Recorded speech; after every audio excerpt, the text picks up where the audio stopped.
Well, when it comes to the classroom, not all children learn alike. Sometimes you need to cater to a child's specific needs to ensure their success. That's right, and our next guest understands that, and that's why Roberts Academy uses, it's really unique learning techniques. Right, it's very interesting to learn about. Welcome back, Executive Director Teresa Wiggs. Good to see you, Teresa.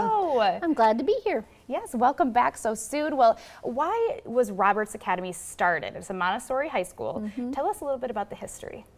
Well, Alice and Tim, our founders, worked together at Millard Public School because they have a Montessori program there. In fact, they even helped write the program for this age level. And when they were ready to move on from that setting, some of the parents convinced them to open a private school so that the learning style could be accommodated and they could continue in Montessori not only through middle school, but finish their education career and go on to college. Now, can you explain what a Montessori type of learning system is? It's kind of a unique way to learn. Yeah, most people are familiar with the 3 to 6 year olds going to Montessori. So, but the philosophy of Montessori was started by Maria Montessori over about 130 years ago. And of course, just like anything, it's not static. It continues to grow and develop. And so training programs have been developed for all the different age groups.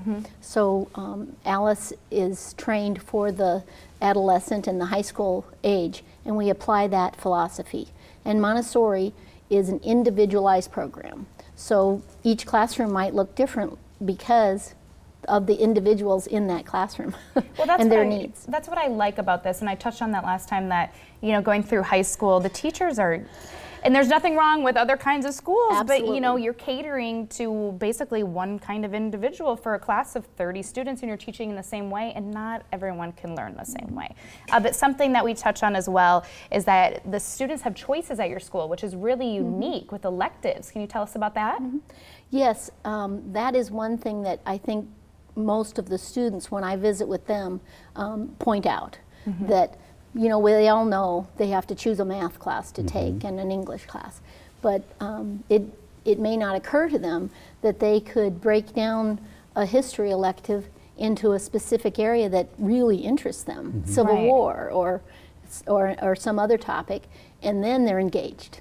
Yes. And then they do their English so they get to the other stuff. Right. And the work in the classroom, it's kind of structured with real project, kind of lifelike projects. You make it a little more tangible. Is that a good way to describe that? Exactly. Within the school day itself, it's project oriented.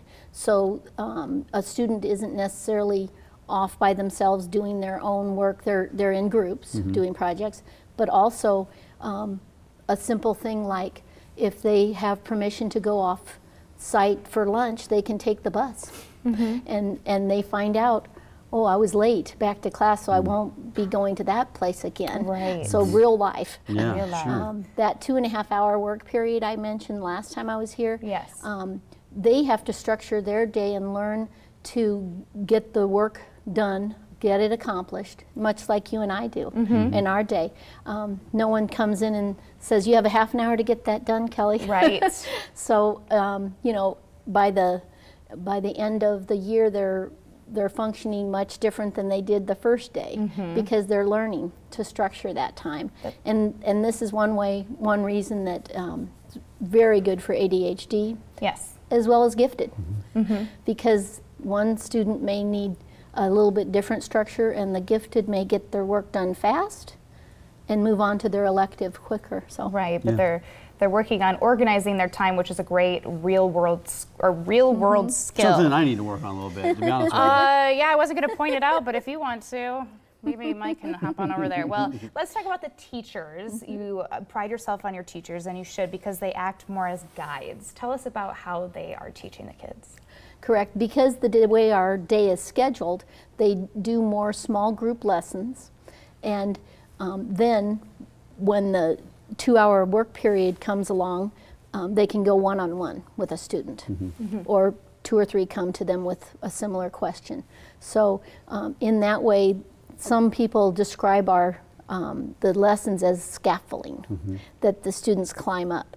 Well, if they get stuck on the first rail, we help them. But if they don't need help till the fourth rail, let them go. Yeah, makes sense. And the Roberts Academy, it's a tuition-based Correct. school. Is there tuition assistance provided to people that maybe can't afford it? How does that work? Correct. We use a sliding scale, and so we provide Montessori education at an affordable rate for that family.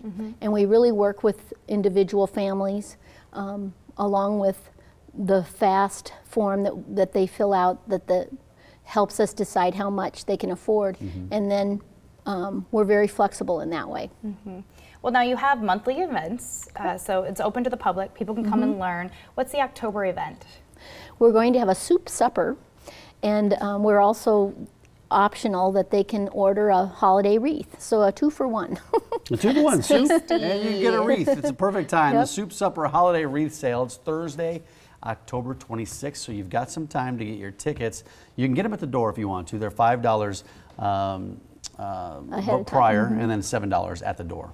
Now, if someone wants to come and learn, I mean, are you able to learn more about the school at the same time when you visit that? Absolutely. Absolutely. So you're getting a good meal, a wreath, and you're learning about it. Yeah, so. and for families out there who are interested in registering and enrolling, how do they go about doing that? What's the best way to start? Go to our website or call. We call back very quickly, and we'll be able to give you the information you want. Some people are just looking for information. Others are ready to enroll, and we can accommodate either. And that website again was the robertsacademy.org. Well, thanks for coming in, explaining Thank everything you. again. Thank you so we much. find this, we were talking about this last week, how it's very intriguing, and we appreciate all that you're doing for students out there. I left your present this time in the green room. Oh, thank you. You know what? I didn't get Every any of that time she chocolate. comes. I didn't get any of that chocolate. Jake is behind the camera, and he took all of it, and I didn't get any. So. Well, these are T-shirts this time. Well, so. thank you. Well, you don't have to bring us gifts. Yeah, please don't bring us Appreciate anymore. it. Thanks a lot. Good to Thank see you, you. though. Today, we're remembering